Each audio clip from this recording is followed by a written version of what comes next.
దివ్యాత్మ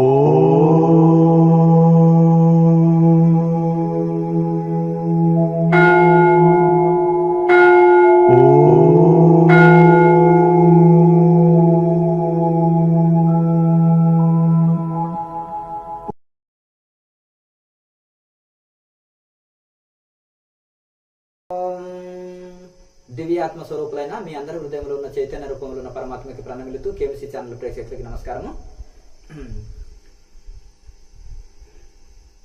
త్యాగం స్వామీజీ, త్యాగం ఎన్ని రకాలు?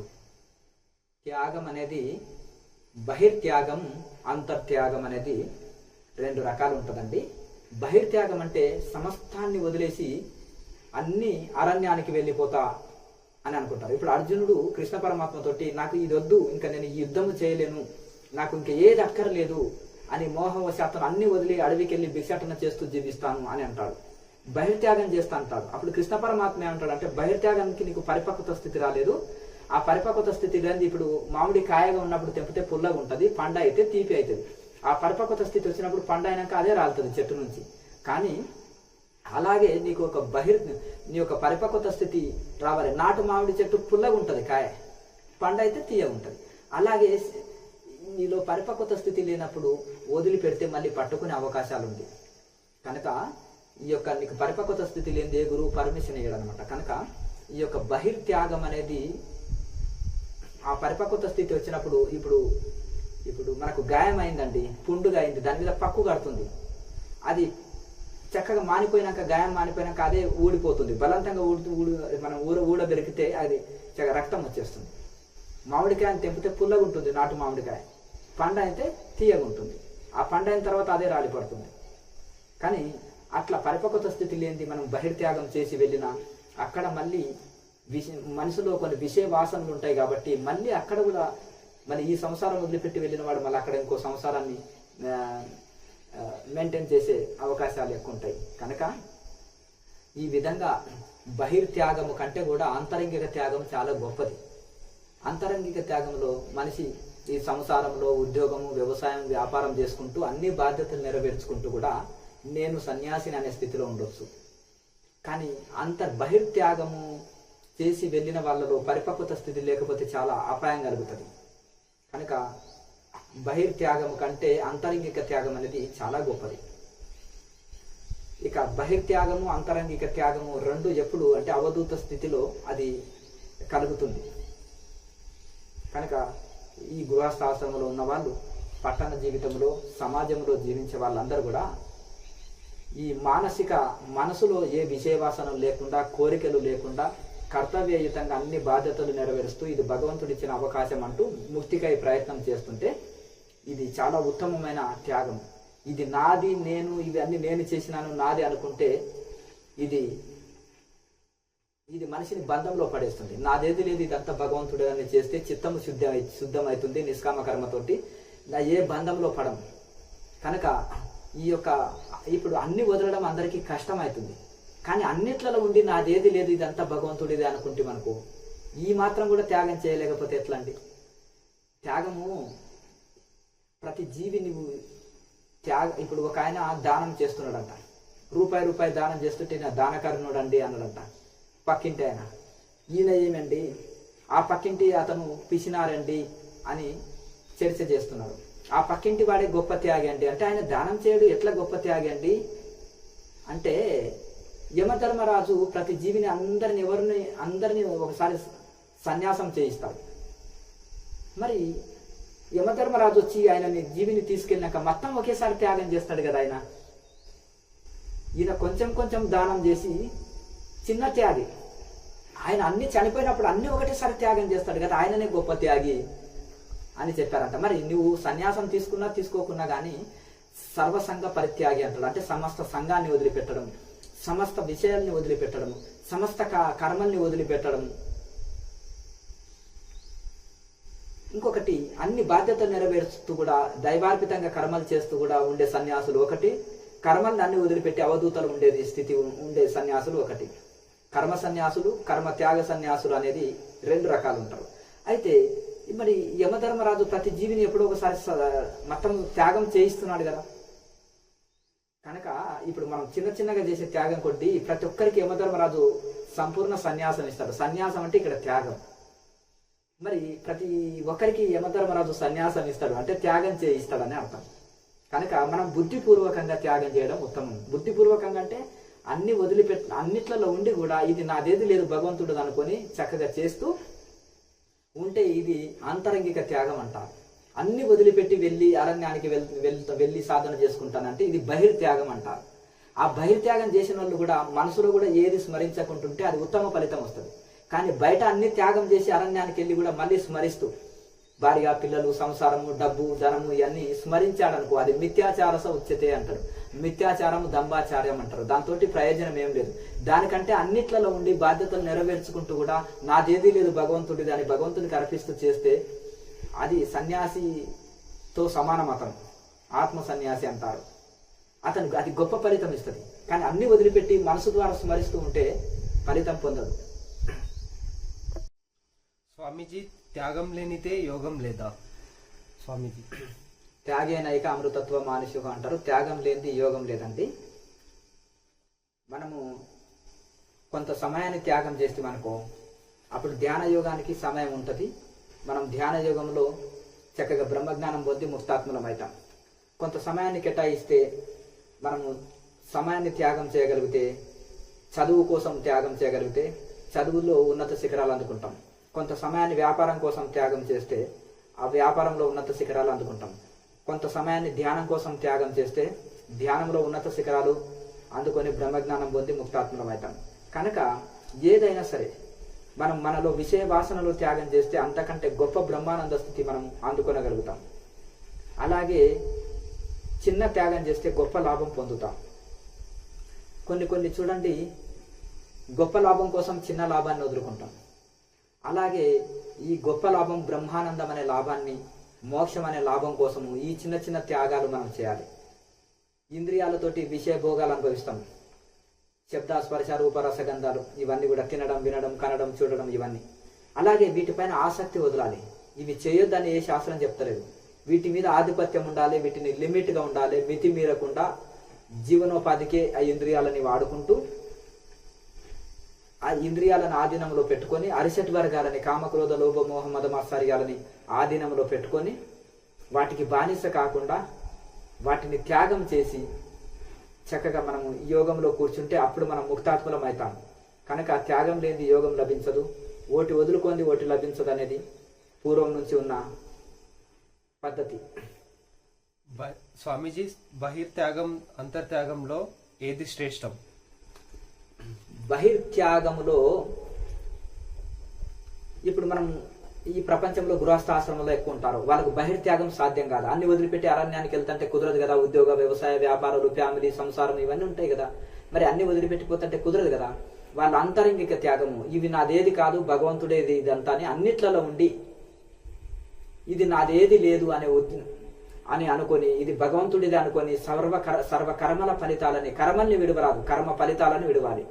భగవంతుని కనిపించి కర్మల్ని చక్కగా చేస్తూ ఉన్నప్పుడు మన చిత్తం బ్యాలెన్స్ ఉంటుంది. మన మనోవికారం చెందదు. ఈ లాభ నష్టాలు లేవు, సుఖ దుఃఖాలు లేవు. ఎందుకంటే దైవానికి అర్పించడం వలన దైవ కర్మలుగా మారిపోయినాయి అవి.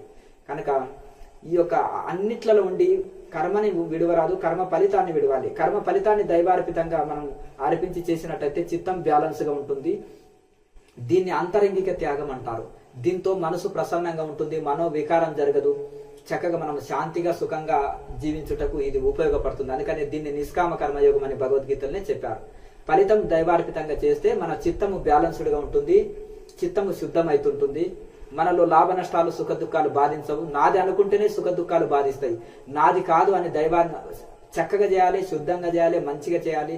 దైవాన్ని అని భగవంతుడి దాన్ని చేయాలి. భగవంతుడికి అర్పించి చేస్తే ఇక మన కర్మ కాదు కదా, మనది కాదు కనుక సుఖ దుఃఖాలు మనకు లేవు. మనది అనుకుంటేనే సుఖ దుఃఖాలు ఉన్నాయి, లాభ నష్టాలు ఉన్నాయి. ఇది దైవాన్ని అనుకొని చేసినప్పుడు ఇక మనకు అవి లేవు కదా. కనుక ఈ విధంగా బహిర్త్యాగం అందరికీ అన్ని వదిలిపెట్టి ఉండడం అనేది, సన్యాసం అనేది, అవధూత స్టేజ్ అనేది అందరికీ సాధ్యం అయ్యే స్థితి కాదు అది. కనుక బహిర్త్యాగం అనేది అందరికి సాధ్యం కాదు. అంతరంగిక త్యాగంతో జీవించండి. ఇక బహిర్త్యాగం అంటే అన్ని వదిలిపెట్టేసి వెళ్ళిపోవడం, సన్యాసి కావడము, లేదంటే అడవులకు వెళ్ళిపోవడం, తపస్సుకు వెళ్ళిపోవడం, అది బహిర్త్యాగం అంటారు.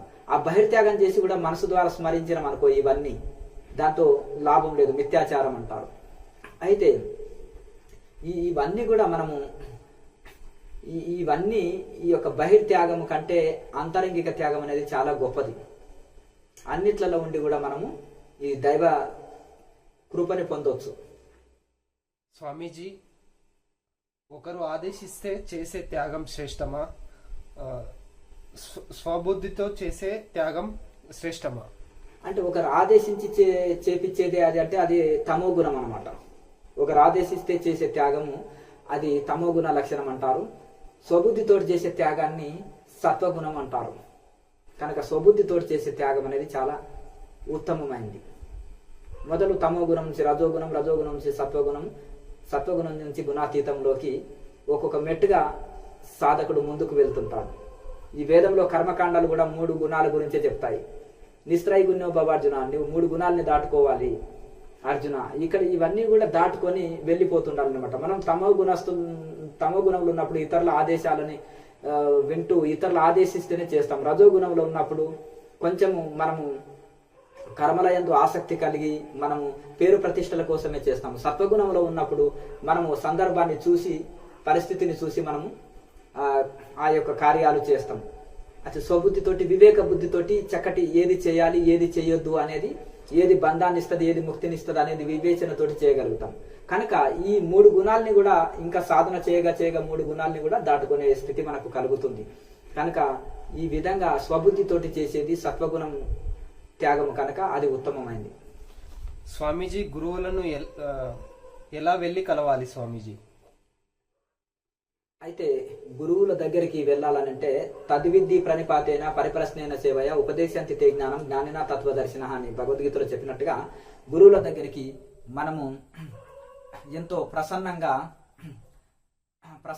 మనము ఈ యొక్క శాస్త్ర ప్రకారము గురువుల దగ్గరికి మనము ఆత్మజ్ఞానులైన గురువుల దగ్గరికి ఆత్మజ్ఞానం కోసం పోవాలి. భౌతికమైన శాస్త్రాలు తెలుసుకోవాలంటే భౌతికమైన గురువుల దగ్గరికి వెళ్ళాలి. మనకి ఏ పని రాదో దాని గురించి తెలుసుకోవాలంటే దానికి సంబంధించిన వాళ్ళ దగ్గరికి వెళ్ళాలి. కనుక మనం ఆధ్యాత్మికంలో మోక్షం పొందాలని, బ్రహ్మజ్ఞానం పొందాలని కోరిక ఉన్నప్పుడు ఏ గురువుల దగ్గరికి వెళ్ళాలంటే ఉపదేశంతి తే జ్ఞానం జ్ఞానిన తత్వదర్శిన. ఇక్కడ తత్వదర్శిన అంటే తత్వాన్ని దర్శించిన వాళ్ళు ఆత్మజ్ఞానులు, బ్రహ్మజ్ఞానులు. తత్వదర్శినులు అంటే తత్వాన్ని దర్శించిన వాళ్ళు, ఆత్మ సాక్షాత్కారం పొందిన వాళ్ళు అన్నమాట. సో తత్వదర్శినులు అని ఇక్కడ చెప్పారు, వాళ్ళు వారిని సంబోధించారు.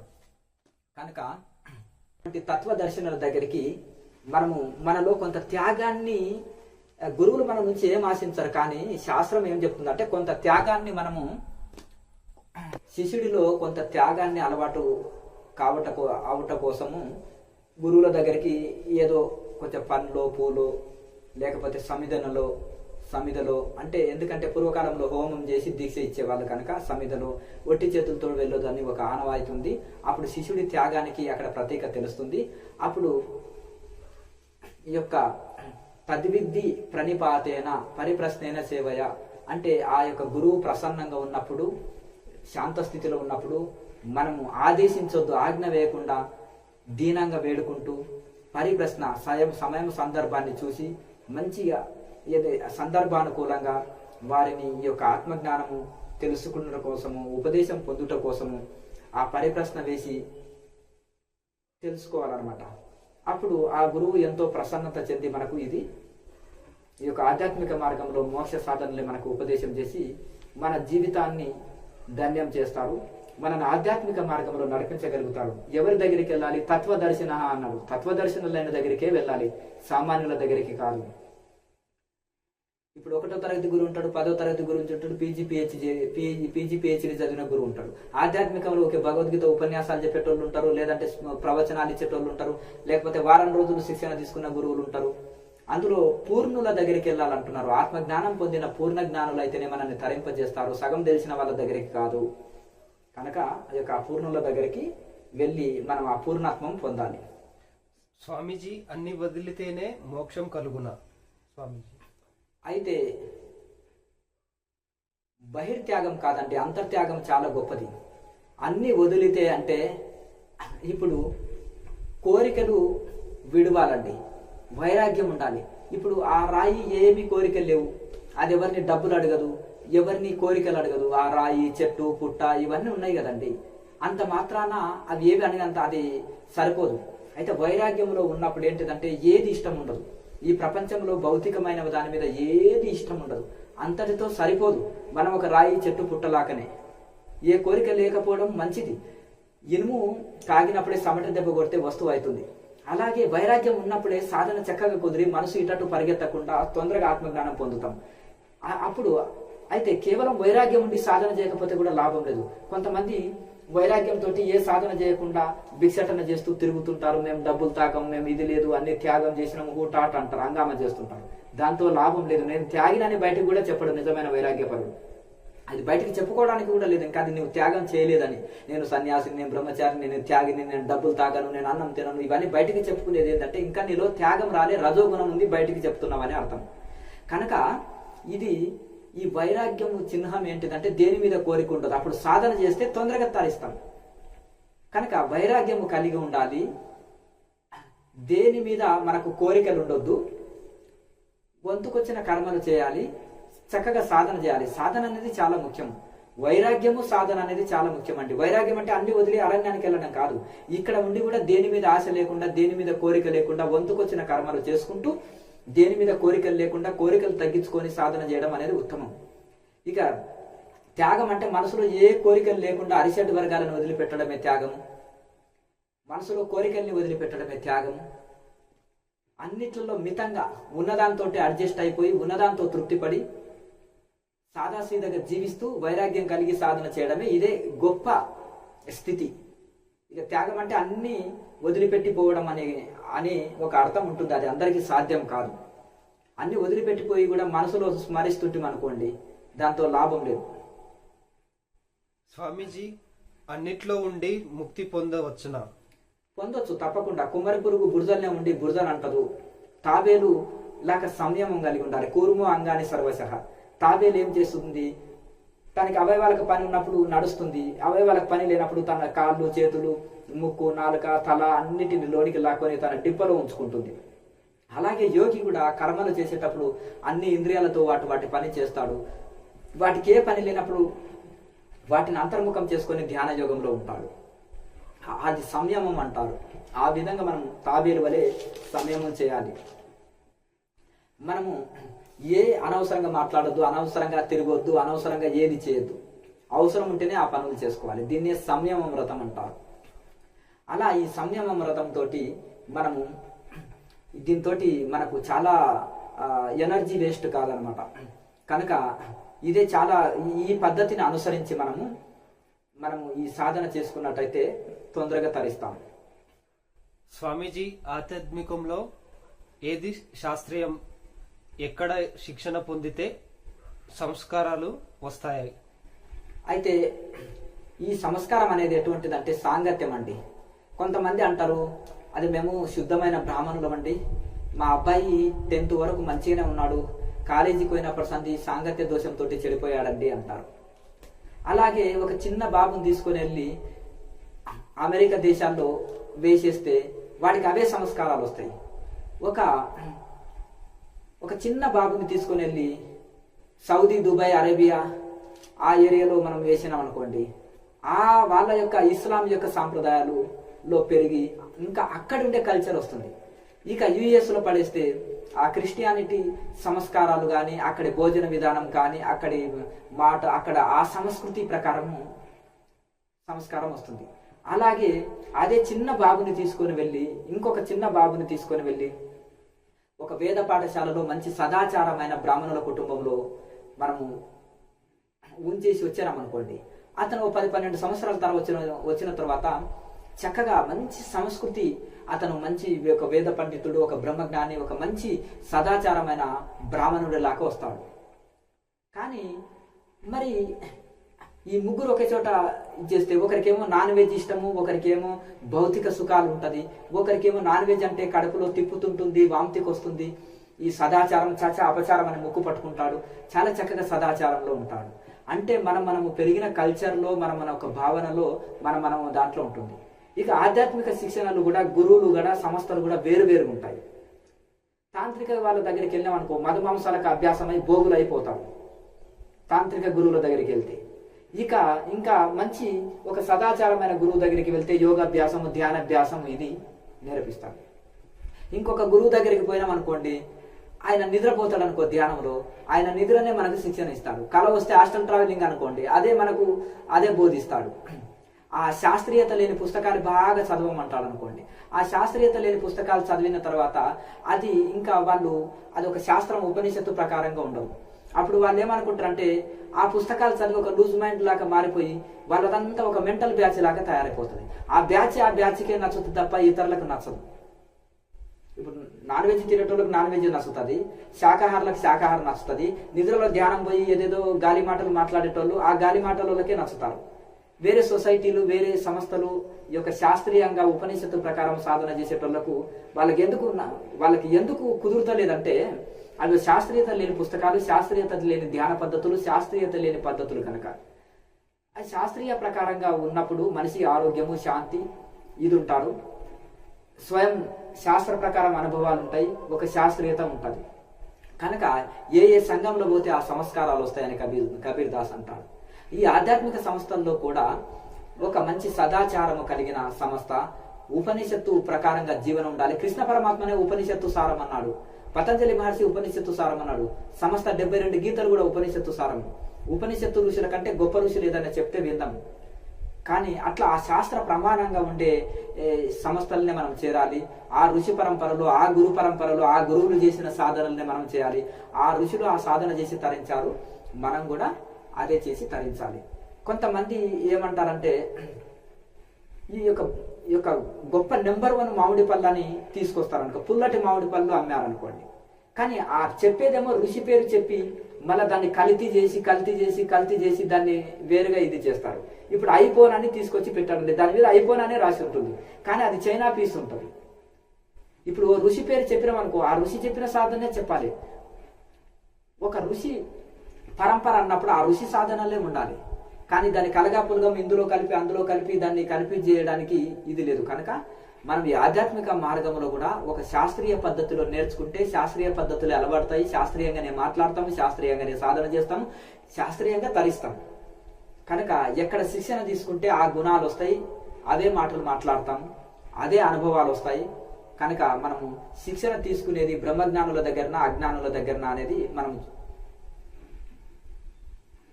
ఆలోచన చేయాలి.